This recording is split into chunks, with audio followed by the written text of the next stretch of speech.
राधे राधे जी, जय Shri Krishna. Toxic parents in law, इनसे कैसे डील करें। टॉक्सिक मीन्स जैसे कि सास ससुर तंग करते हैं, टोंट करते हैं, बात बात पे ताने मारते हैं, इंटरफेयर करते हैं, ऐसे सास ससुर पेरेंट्स इन लॉ, उनसे कैसे डील करें। देखिए, आज मैं कुछ पॉइंट्स जो लेके आई हूँ वो बॉयज एंड गर्ल्स दोनों के लिए है।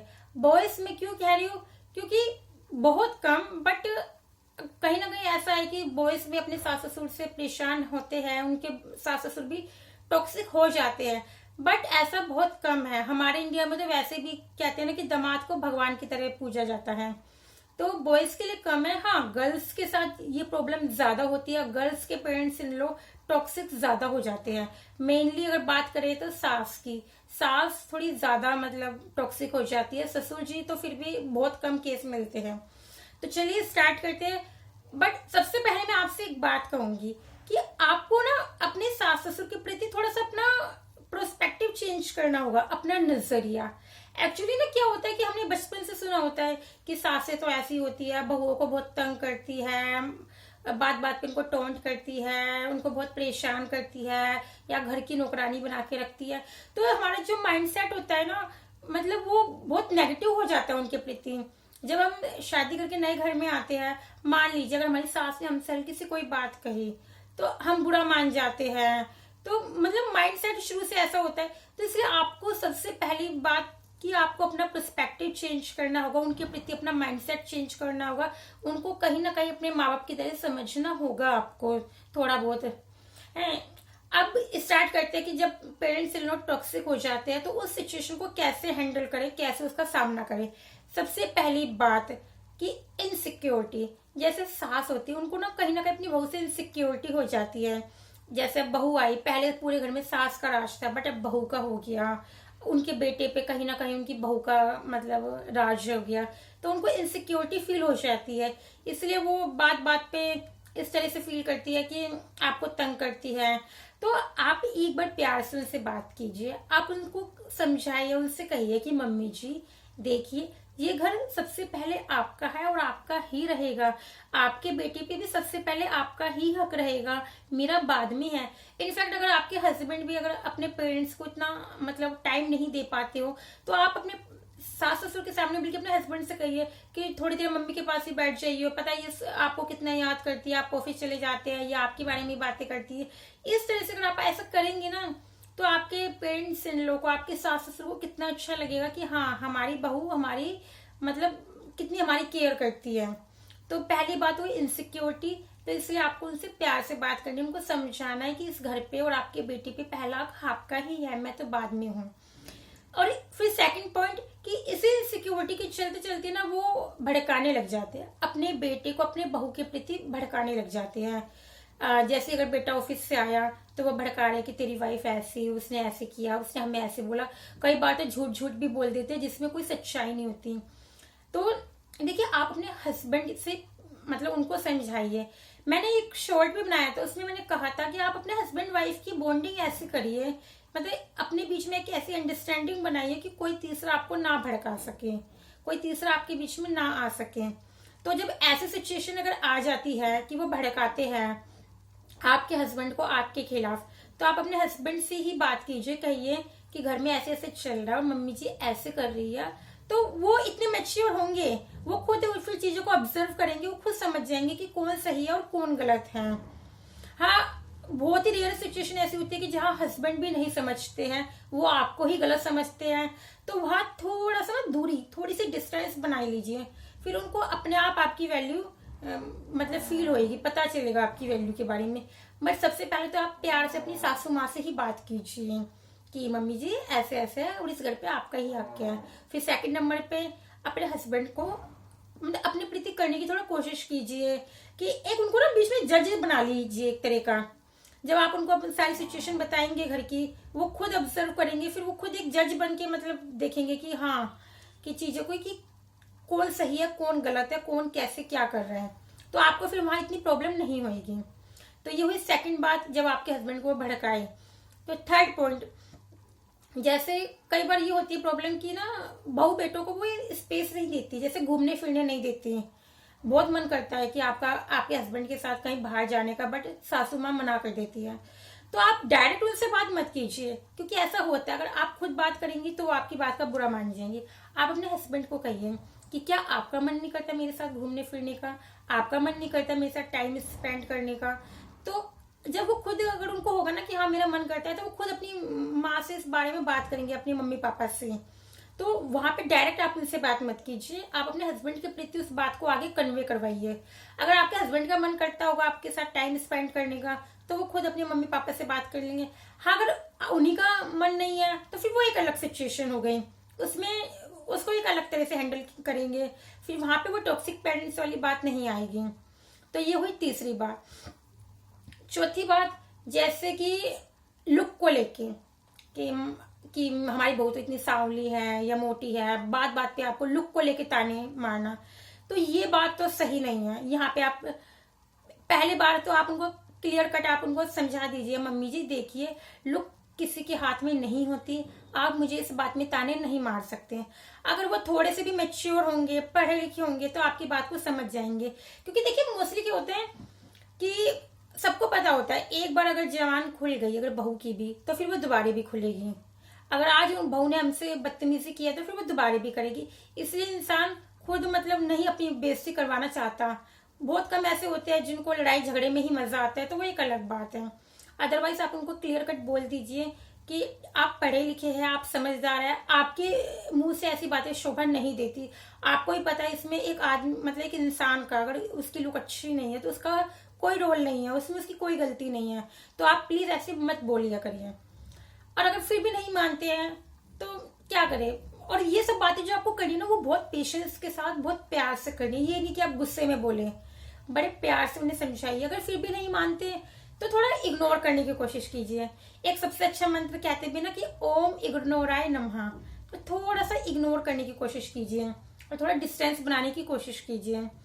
और सबसे जरूरी बात ना, आप अपने में बिजी रहने की कोशिश कीजिए।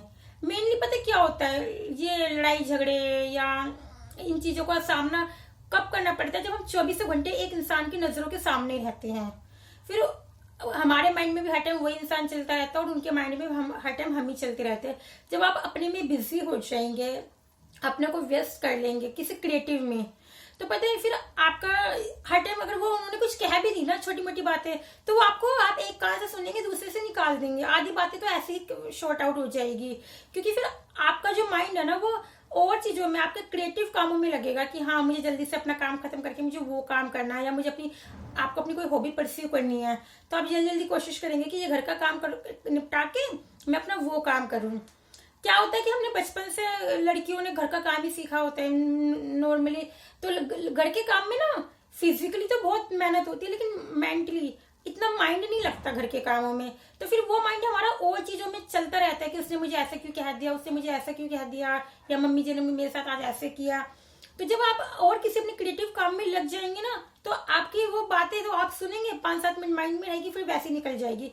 आप ये होगा कि हाँ मुझे जल्दी से काम निपटा के अपना ये काम करना है। तो खाली मत बैठिए और कोशिश कीजिए कि 24 घंटे हर टाइम एक इंसान के आसपास ना रहें। और अच्छा हो आप कुछ अर्निंग का कर सके। तो देखिए कहने को तो हमारा समाज बहुत मतलब मॉडर्न हो गया है, बट आजकल पता क्या होता है, आजकल इन लॉज को भी ना ऐसी बहुएं चाहिए होती है जो घर का भी करती हो और जो थोड़ी सी अर्निंग भी हो। हाँ, अगर अर्निंग होगी तो वो एक हेल्प भी आपके लिए हायर कर सकते हैं कि हाँ हमारी बहू कमा रही है तो हम एक हेल्पर हायर कर ले। तो पता है, और जो लड़कियां कमाती हैं अर्न करती है, कहीं सास ससुर वही होते हैं सेम। आप नोट करना, आप जब काम नहीं कर रही होती तब आपकी इज्जत, और जब आप काम करने लग जाए तब आपकी इज्जत में जमीन आसमान का अंतर आ जाता है। हालांकि सास ससुर वही होते हैं, बट ये माइंडसेट ऐसा है हमारे समाज में कि अर्न करने वाली बहू के लिए एक अलग ही माइंडसेट आ जाता है उनके माइंड में कि हाँ अब तुम्हारी बहू कमाती है, तो फिर वो उसी हिसाब से बोलते हैं। तो इन बातों का ध्यान रखें। अगर आप जॉब करते हैं फिर तो बहुत अच्छी बात है, फिर तो आप आधे से टाइम बाहर ही रहते हैं, तो आपका माइंड वैसे ही रिफ्रेश हो जाता है। अब नेक्स्ट पॉइंट, जैसे ताने मारना। बात बात पे बहुत सासें बहुत ताने मारती है, बात बात पे किसी भी बात को लेके हैं कि या अपने घर से क्या लाई है, या किसी भी बात को लेके, किसको तो काम करना नहीं आता। तो सबसे पहले तो यही आप प्यार से उन्हें समझाइए कि मम्मी जी आप ये जो बात बात पे ताने मारती है, आपको शोभा नहीं देती है ये बातें, आप ऐसे मत करिए। हाँ, अगर नहीं मानते हैं तो एक कान से सुनिए, दूसरे से निकाल दीजिए, उनकी बातों पे ध्यान ही नहीं देना, बिल्कुल नहीं। और इसी बात पे जैसे मैंने कहा था पहले कि अगर वो आपको कहते हैं कि काली मोटी लुक को लेके, तो जब वो आपको ऐसे बोले ना, कि कई घरों में अभी भी ऐसे होता है, ए मोटी सुनियो, ए कालो सुनियो, तो उनकी बात सुननी ही नहीं। अगर वो कहे कि मैं आवाज लगाई थी तूने सुनी क्यों नहीं, कहना मम्मी जी मेरा तो नाम ये है, मुझे क्या पता आप किसको बोल रहे हो, इस नाम से बुलाओगे तो मैं आऊंगी, जरूर आऊंगी, क्यों नहीं आऊंगी। आप उनकी बातों को इग्नोर करना सीखिए, और यही फॉर्मूला तानों पे लागू होता है। पहले आप उन्हें प्यार से समझाइए, नहीं समझते हैं तो उनकी बातों को इग्नोर करना सीखिए। और नेक्स्ट पॉइंट, सासों का सबसे अच्छा पॉइंट, चुगली करना। बहुत चुगलियां करते हैं रिश्तेदारों में, पड़ोसियों में, बहुत चुगली, जो कि एट द एंड कभी ना कभी तो आपको ही पता ही चल जाता है, हर किसी को पता चल जाता है कि हमारी चुगली होती है। तो इसके लिए भी आप पहले उनसे प्यार से बात कीजिए कि मम्मी जी ये जो आप करते हैं, मेरी चुगली करते हैं, मुझे पता है। क्योंकि कई बार क्या होता है कि आंटियां या रिश्तेदार में चाची ताई मुझे ऐसे देखते हैं कि मुझे अच्छा नहीं लगता, पता चलता है कि आपने उनके खिलाफ, मतलब मेरे खिलाफ उनसे कुछ कहा है, या कई बार तो वो डायरेक्टली पूछ लेते हैं कि क्यों बहू तूने अपनी सास के साथ ऐसा किया, या तूने अपनी सास को ऐसे बोला। तो प्लीज आप ये जो चुगलियां करती हैं ऐसे मत करिए। और अगर आप ये चुगलियां करती है तो आपको मेरे किस काम से प्रॉब्लम है, या क्या आपको मेरे अंदर कमी लगती है, आप वो बताइए, मैं उस चीज को सही करने की कोशिश करूंगी। आप इस तरह से उनसे प्यार से बात कर सकते हैं। और मैं हर बार यही बात कह रही हूँ कि पेशेंस, जो भी बात करे संयम से प्यार से करिए, रूडली नहीं, बहुत ही पोलाइटली आपको बात करनी है, क्योंकि कहीं ना कहीं आपका ओहदा बहू वाला है। अगर आप रूडली बात करेंगे तो रिश्ते बिगड़ जाएंगे और प्रॉब्लम क्रिएट होएगी, वो प्रॉब्लम सॉल्व नहीं होएगी। तो बहुत प्यार से बात करनी है आपको। तो ये कुछ पॉइंट है। और हाँ, सबसे जरूरी अहम बात कि एक बाउंड्री, कि ये ध्यान रखना कि वो आपकी बाउंड्री को क्रॉस ना कर पाए। जैसे वो आपके इन लॉज आप पे हाथ नहीं उठा सकते, आपको गाली गलौज नहीं कर सकते, आपके साथ बद व्यवहार नहीं कर सकते, या किसी भी चीज को लेके आपको ब्लैकमेल नहीं कर सकते। अगर वो आप पे हाथ उठा रहे हैं तो ध्यान रखिए, एक बार हाथ उठेगा तो वो दोबारा इन फ्यूचर दोबारा फिर हाथ उठेगा, तीसरी बार फिर हाथ उठेगा। एक बार गाली दे रहे हैं तो दोबारा फिर गाली देंगे, तीसरी बार फिर गाली देंगे, वो चीज आगे फ्यूचर में कंटिन्यू होती जाएगी। इसलिए अगर ये कोई बाउंड्री क्रॉस कर रहा है तो उसको बिल्कुल नहीं सहना, वहां पे पोलाइटली बात करके सॉल्यूशन नहीं निकलेगा। वहां स्ट्रिक्ट एक मतलब आपको स्ट्रिक्टली हैंडल करना पड़ेगा। तो वहां पे चाहे आपको लीगली कानून का भी सहारा लेना पड़े तो आप वो भी करना। मार पिटाई नहीं सहनी किसी की, बद व्यवहार नहीं सहना किसी का है। और मतलब कि जैसे होता है घरों में कि मतलब ये चीजें नहीं आपको सहनी है। और सबसे इम्पोर्टेंट एक बात कि ना, अच्छा उससे पहले आप कोई एक बात हो, जैसे ये भी प्रॉब्लम होती है कि टोका टाकी करने की, कि सास ससुर टोका टाकी करते हैं, सास मेनली कि बहू तुम ये काम ऐसे कर रही हो, ये काम सही नहीं किया, या तुम खाना ये ऐसे सही नहीं बनाते हो। तो ठीक है, पता है मोस्टली गर्ल्स क्या करती है कि जैसे मान लो सास ने कहा बहू ये सब्जी ऐसे नहीं ऐसे बनेगी, तुम सही नहीं बना रही हो, तो मोस्टली गर्ल्स क्या करती है, आजकल तो पढ़ी लिखी होती है, मुझे बता रही है, मैं इतनी पढ़ी लिखी हूँ और ये मुझे बता रही है, मुझे समझाएंगी, ये समझती क्या है अपने आप को। इस तरह से नहीं करना। आप उनसे प्यार से कहिए मम्मी जी एक बार जैसे मैं कर रही हूँ आप एक बार इसको मतलब आप देखिए, अगर वो ठीक होता है तो अच्छी बात है। अगर मान लो इस बार मेरे बनाए तरीके से सब्जी अच्छी नहीं बनती तो नेक्स्ट टाइम आपके तरीके से बनाएंगे, जैसे आप बताएगी मैं नेक्स्ट टाइम वैसे ही करूंगी। एक बार आप मुझे अपने हिसाब से करने दीजिए, आप आराम से बैठिए ना, आप क्यों इतनी टेंशन लेती है, क्यों बेकार का मतलब आप इतनी टेंशन ले रही हैं, आप आराम से बैठिए ना। आई एम श्योर कि आपको अच्छी लगेगी, अगर नहीं लगेगी तो 100% मैं नेक्स्ट टाइम आपसे ही पूछ के बनाऊंगी, जैसे जैसे आप कहोगे मैं वैसे वैसे ही वो काम करूंगी। तो इस तरह से प्यार से उस सिचुएशन को आपको हैंडल करना, अगर टोका टाकी भी करते हैं। तो ये थे कुछ पॉइंट्स, तो जो प्रॉब्लम रहती है तो इनको आप ऐसे हैंडल कर सकते हैं। हाँ, लेकिन सबसे जरूरी बात पता क्या है कि जैसे सभी कहते हैं कि अपने सास ससुर को अपने माँ बाप की तरह समझिए, बट कुछ बहुओं का ये कहना होगा कि माँ बाप की तरह और सास ससुर अपने पीआर में तो हम 8-8 10-10 बजे उठते थे। यहाँ पे अगर इतने टाइम तक सोएंगे तो हमारी सास हमारे लिए माँ की तरह रहेगी। वो तो हमारे ऊपर पड़े, मतलब कि जैसे एकदम से हमारे ऊपर चढ़ जाएगी, हमें ताने मार मार के उठाएगी, या मतलब वो ये ना कि चार्ज सारी बरादरी में हमारी बेइज्जती करेगी। हमारी बहू 8-8 10-10 बजे तक सोती है। या अगर हम अपनी मम्मी पापा को तो तुम करके बोल देते, इनको तुम करके बोल दिया तो भाई ये तो हमारे साथ क्या कर देंगी। तो देखिए, हमारे जो अपने माँ बाप होते हैं, जो सास ससुर होते हैं, पता है हमारे अपने माँ बाप हमारे लिए एज अ फ्रेंड की तरह होते हैं, जहाँ पे मतलब हम प्यार से भी बात करते हैं, हंसी मजाक में भी, हर चीज में। और जो पेरेंट्स इन लोग होते हैं ना, वो एज अ टीचर होते हैं, गुरु की तरह, जो हमें सिखाते हैं। जैसे और जो मतलब जहाँ पे हमें आप करके बात करनी होती है, जो हमें डिसिप्लिन सिखाते हैं, जो हमें गलती होने पर हमें डांट से फटकारते हैं। हमारे माँ बाप हमें एक एज अ फ्रेंड की तरह प्यार से, वो ठीक है, हो गया, कोई नहीं, जस्ट चिल यार, जस्ट चिल ब्रो, कोई नहीं, हो गया, इस तरह से है कि हमारे माँ बाप कहते कोई नहीं मेरा बेटा हो गया तो कोई नहीं, ठीक है, तू इतना टेंशन मत ले, एक फ्रेंड की तरह। लेकिन वही जो हमारे सास ससुर है, वो हमें एक टीचर की तरह डांटते हैं, फटकारते हैं। कई बार जैसे टीचर डंडा मार देते हैं, ऐसे ही। खैर सास ससुर हाथ तो नहीं उठा सकते हैं, ये तो नहीं सही है, बट वो हमें डांटते हैं, फटकारते हैं, तो वो कहीं ना कहीं हमारी लाइफ में टीचर वाला रोल अदा करते हैं। तो इसका मतलब ये थोड़ी ना कि टीचर हमारे लिए हमारे माँ बाप से कम है। गुरु कहते हैं ना, गुरु का तो सबसे ऊपर स्थान होता है। तो कि तो बस यही समझिए, सास ससुर हमारे लिए कहीं ना कहीं एक टीचर की तरह होते हैं, जो हमें प्यार से नहीं बट एक डिसिप्लिन में हमें रहना सिखाते हैं।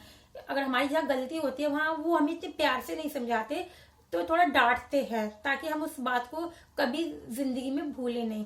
तो वही कि अपना थोड़ा सा पर्सपेक्टिव चेंज कीजिए अपने सास ससुर के प्रति, आपकी आधी से ज्यादा प्रॉब्लम वही सॉल्व हो जाएगी। और प्लीज मतलब खाली मत रहिए, अपने आप को किसी ना किसी चीज में बिजी रखिए, अच्छा हो किसी क्रिएटिव काम में बिजी रखिए, और अगर कुछ अर्निंग कर सकते हैं तो बहुत ही अच्छा है।